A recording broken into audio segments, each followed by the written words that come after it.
رب هذه الدعوة التامة والصلاة القائمة اللهم رب هذه الدعوة عز وجل. فما من شبر من هذا المكان إلا وقد طالته يد التغيير والتطوير والاهتمام من قبل القيادة السعودية الحكيمة التي جعلت هذا المكان مصبا لاهتمامها ومنطلقا رئيسيا لكلمة التوحيد وجمع الأمة على كلمة التوحيد، كلمة لا إله إلا الله محمد رسول الله.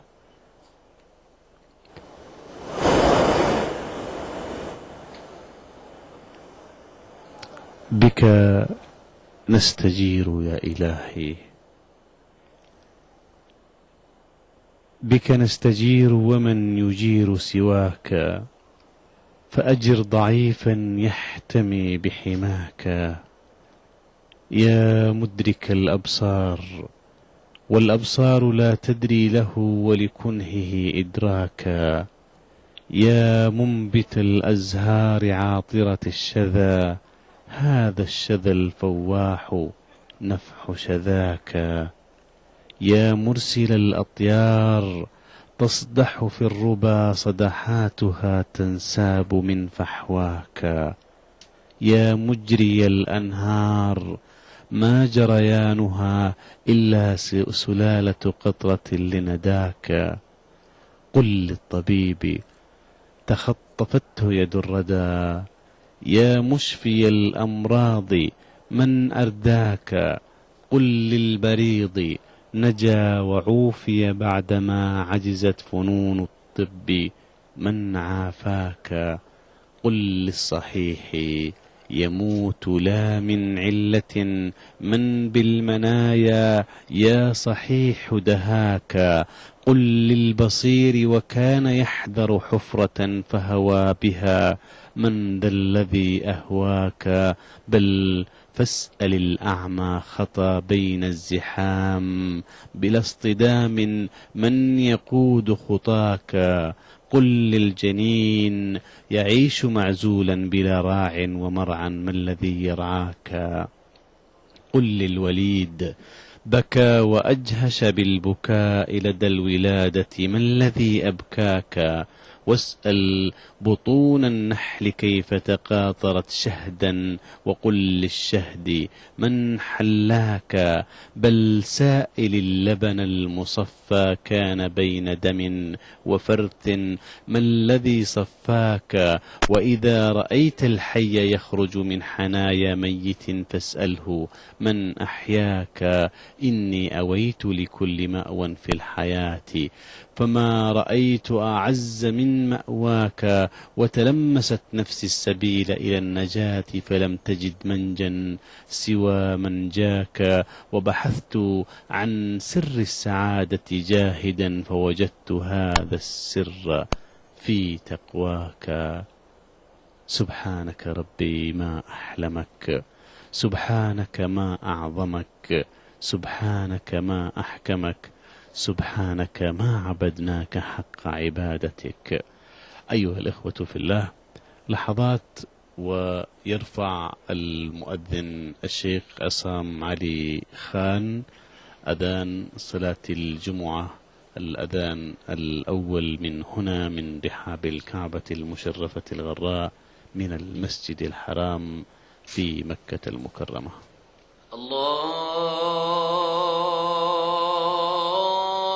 الله أكبر الله أكبر.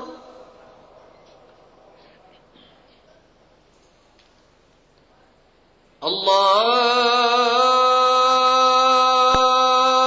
أكبر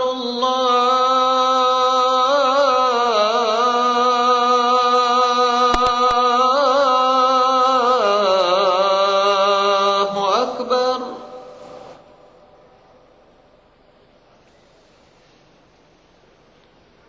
أشهد أن لا إله إلا الله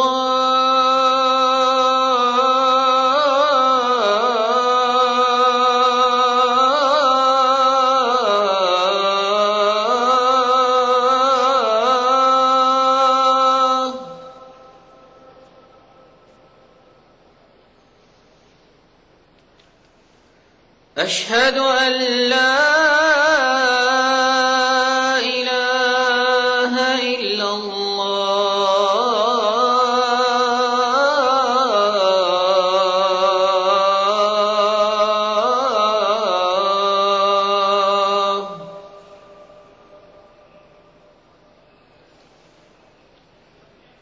أشهد أن محمدًا رسول الله.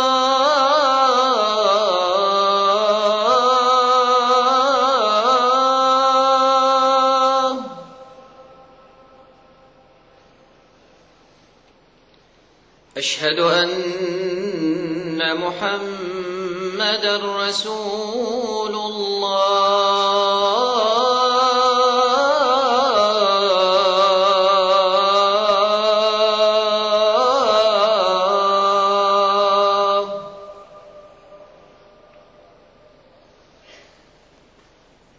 حي على الصلاة.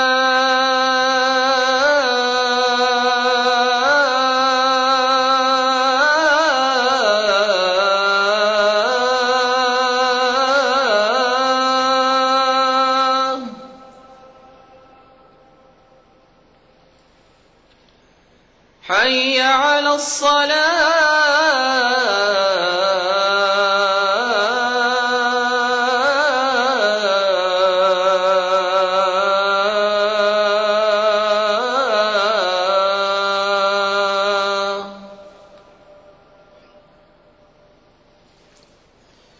حي على الفلاح.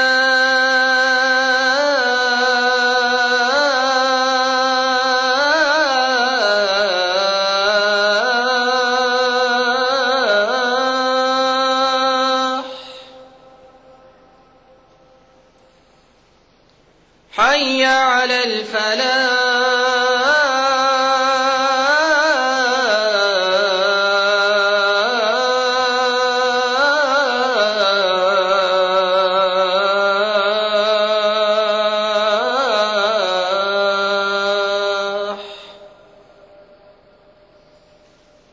الله أكبر الله أكبر. لا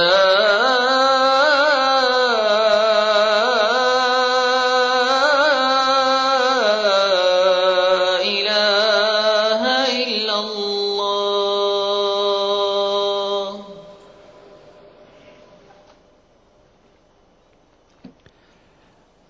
اللهم صل على محمد وعلى آل محمد كما صليت على إبراهيم وعلى آل إبراهيم في العالمين إنك حميد مجيد.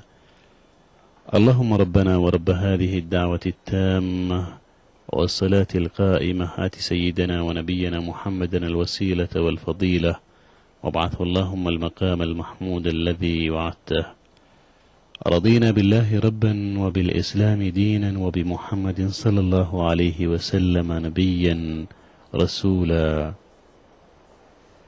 وهكذا أيها الإخوة في الله رفع صوت الحق مناديا للأذان الأول لصلاة الجمعة من رحاب الكعبة المشرفة الغراء، ومع هذه الجموع من المسلمين القائمين الخاشعين، ومع هذه الأجواء المفعمة بالخشوع والإيمان والسكينة.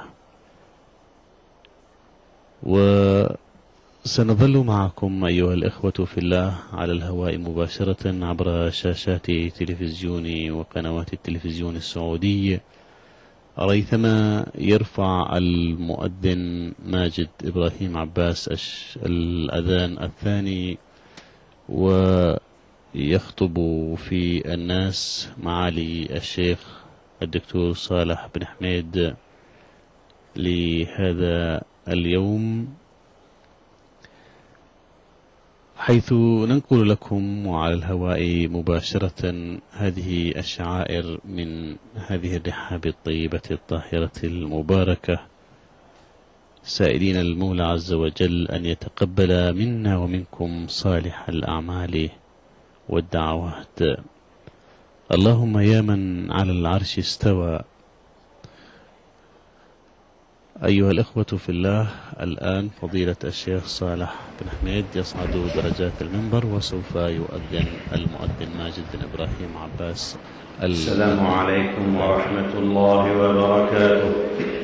الله أكبر الله أكبر الله أكبر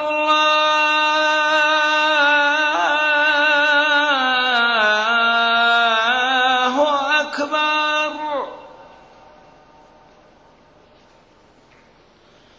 أشهد أن لا إله إلا الله.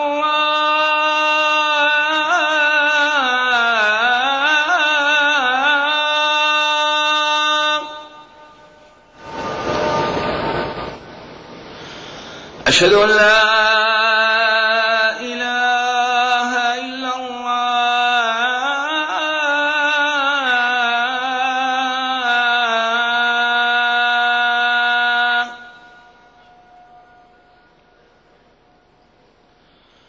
أشهد أن محمدًا رسول الله.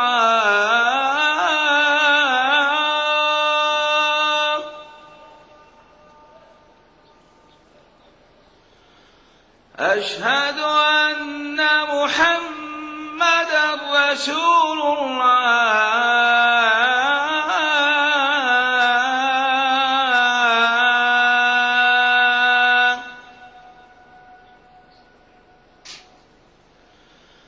حي على الصلاة.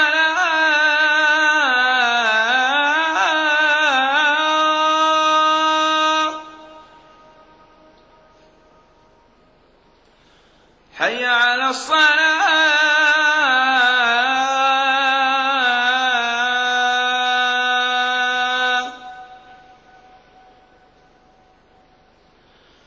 حي على الفلاح.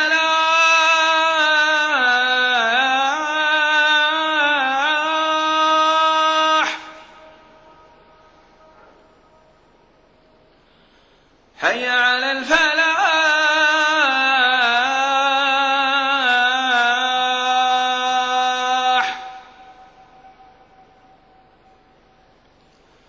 الله أكبر الله أكبر. لا إله إلا الله.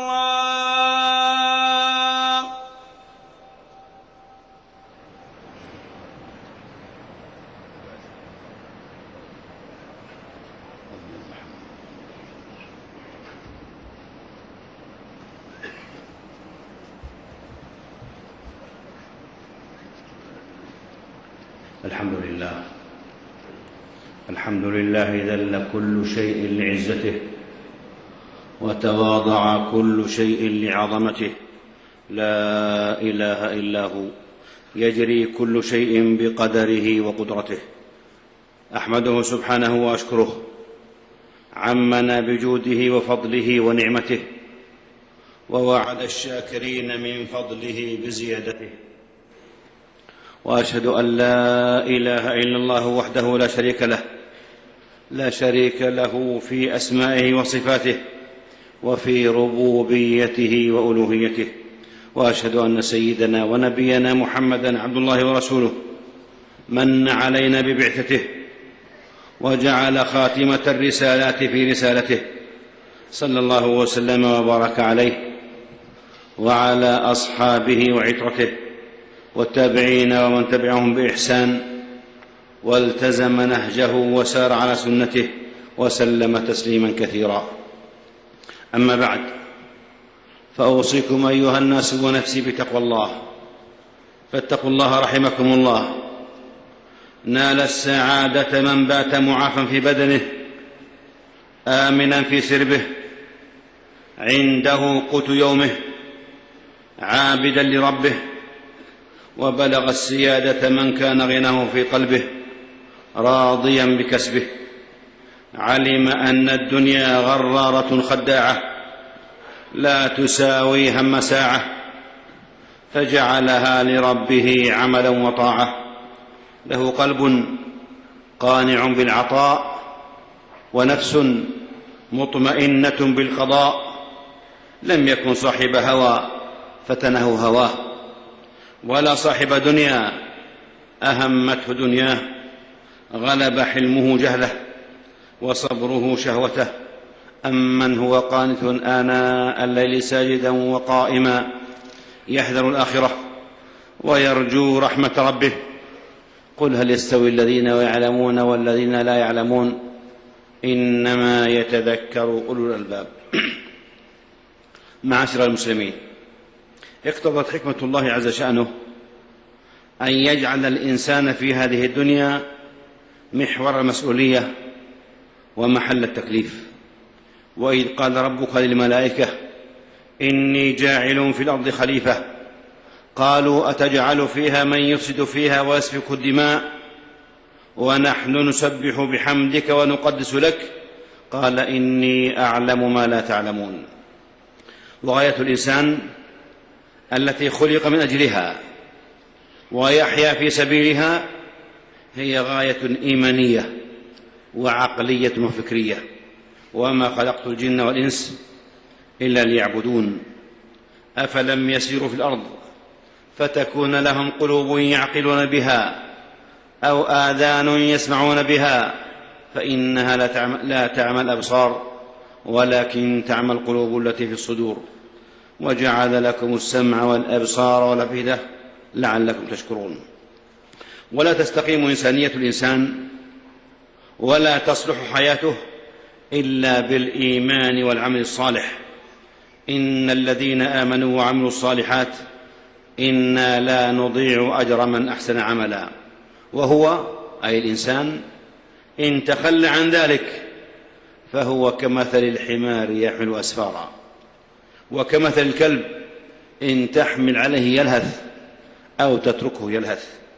إن الإنسان الصالح هو إنسان الإيمان والأخلاق والقيم والمبادئ والشرف والفضيلة والكرامة والنزاهة والصدق والاستقامة والمسؤولية. العقل الإنساني وحده أيها الإخوة في الله لا يستطيع أن يستقل بالقرارات الصحيحة والأحكام الصائبة. ولو اتبع الحق أهواءهم لفسدت السماوات والأرض ومن فيهن. ذلكم أن الإنسان ذو نزعات نفعية ضيقة، بل إنه بعقله واستبداده وهواه يحاول أن يغتصب ما يستطيع اغتصابه وينهب ما يقدر على انتهابه. الإنسان بعقله مجرد وهواه الطاغي تجلى وتجسد في كثير من مظاهر حضارة اليوم. الإنسان بعقله المجرد وهواه الطاغي تجلى وتجسد في كثير من مظاهر حضارة اليوم، فلا اعتراف بعالم الغيب ولا بما وراء الطبيعة كما يعبرون، وإنما هو العالم المحسوس المنظور ولا شيء غيره. بل لقد جعل الإنسان هو الصانع لقيمه، فاتخذ لنفسه نهجا ومسارا ابتعد فيه عن الدين والإيمان وما جاءت به الرسل وتنزلت به الكتب، حتى قالوا لا توجد حقائق ثابتة للعدل والحرية ولا معايير ضابطة للأخلاق والمصالح، ولكنها النسبية القاتلة. فلا عداوات ولا صداقات ولا صدق في المعاملات في العلاقات، بل هي مصالح الأقوى وأحكام الأظلم وهوى الأطغى.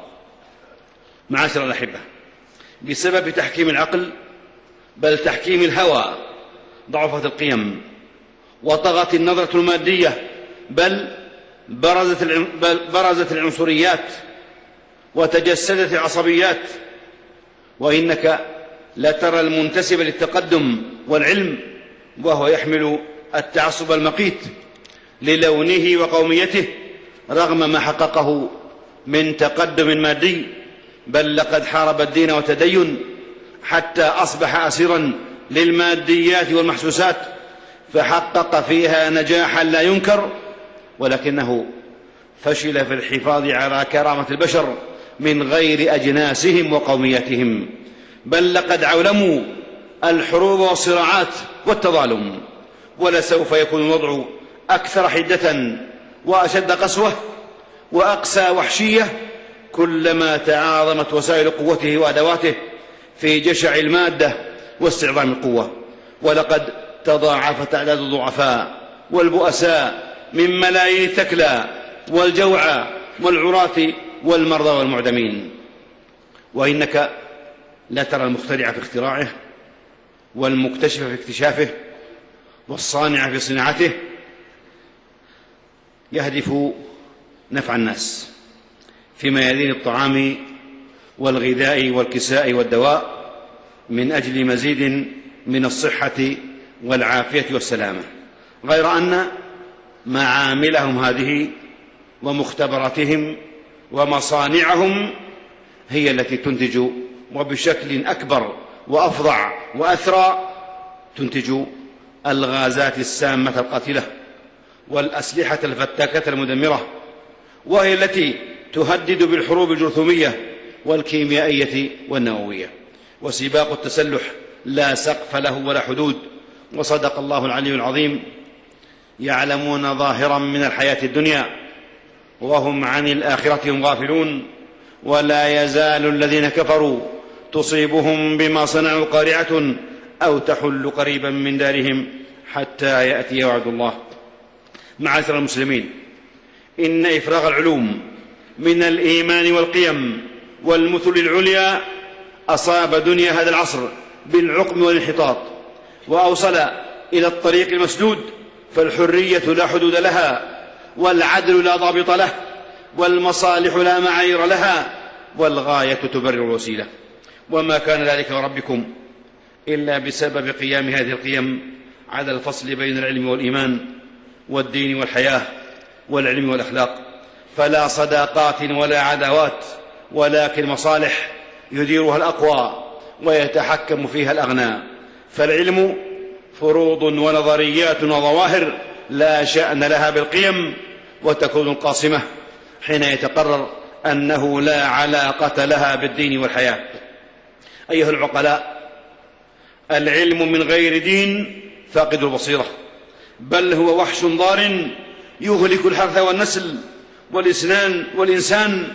من غير إيمان حيوان بهيم مفترس شرس، وإذا تولى سعى في الأرض ليفسد فيها ويهلك الحرث والنسل، والله لا يحب الفساد.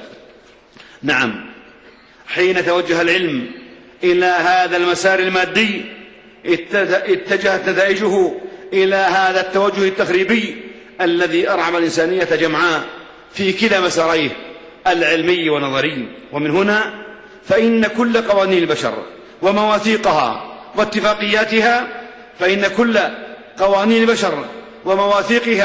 واتفاقياتها سرعان ما تتلاشى وتظهر عيوبها وثغراتها وظلمها وانحيازها.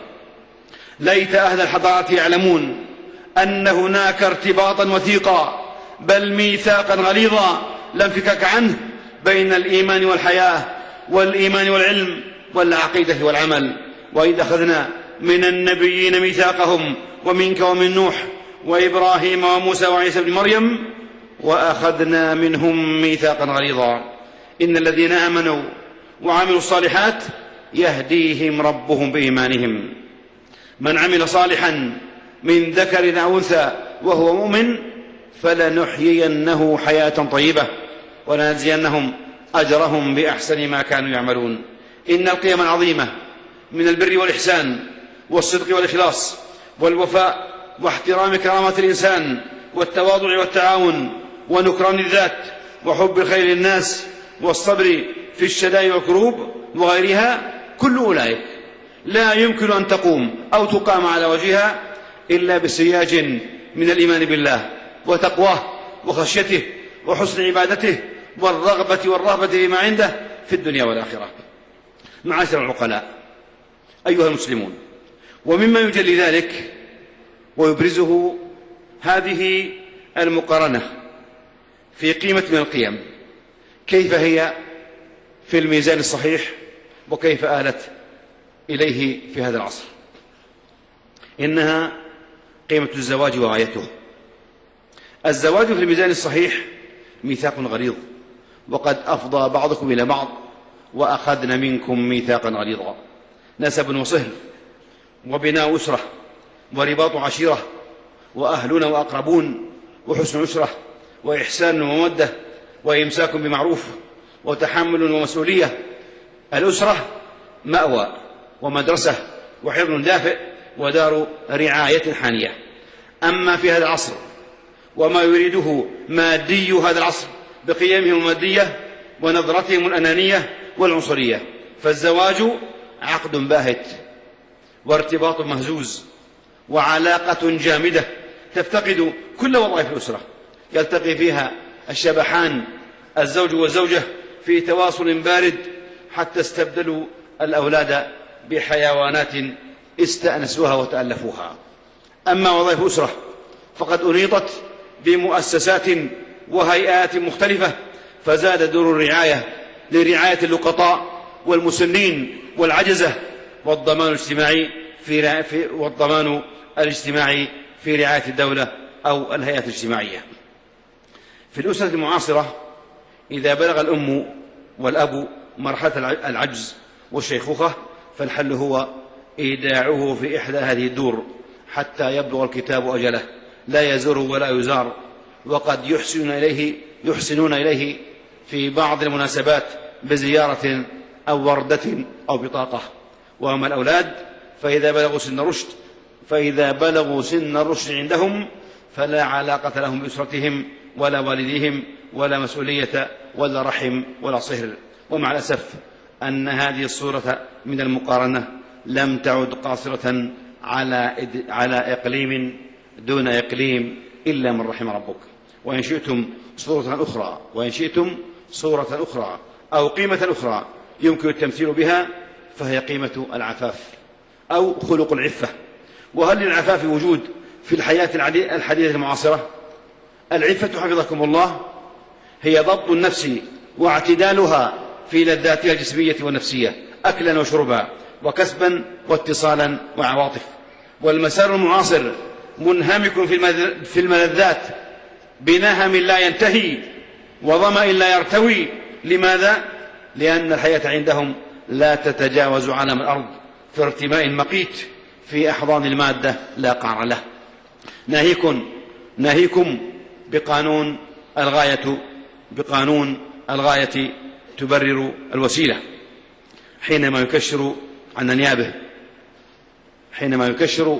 عن أنيابه البشعة يجرف كل ما بين يديه وما خلفه. ومن خلال ذلك ترى صورة الإنسان المعاصر فارغ الأكواب ظمآن الشفتين مصقول المظهر مظلم المخبر كليل البصر ضعيف اليقين كثير اليأس، عيون لا تعف عن الحرمات وقلوب لا تزجرها القوارع. كل ما عندهم من علم وفن وسياسة وتربية وعقل وقلب يطوف حول الماديات. وبعد حفظكم الله، لقد قتل الإنسان من غير حرب وعذب من غير ضرب. آن لأهل الفكر والنظر أن يعرفوا معالم التحضر الحقيقي، وأين هي مسارات التقدم المنشود، وأين هي آثار القيم. أعوذ بالله من الشيطان الرجيم. بسم الله الرحمن الرحيم. والعصر إن الإنسان لفي خسر إلا الذين آمنوا وعملوا الصالحات وتواصوا بالحق وتواصوا بالصبر.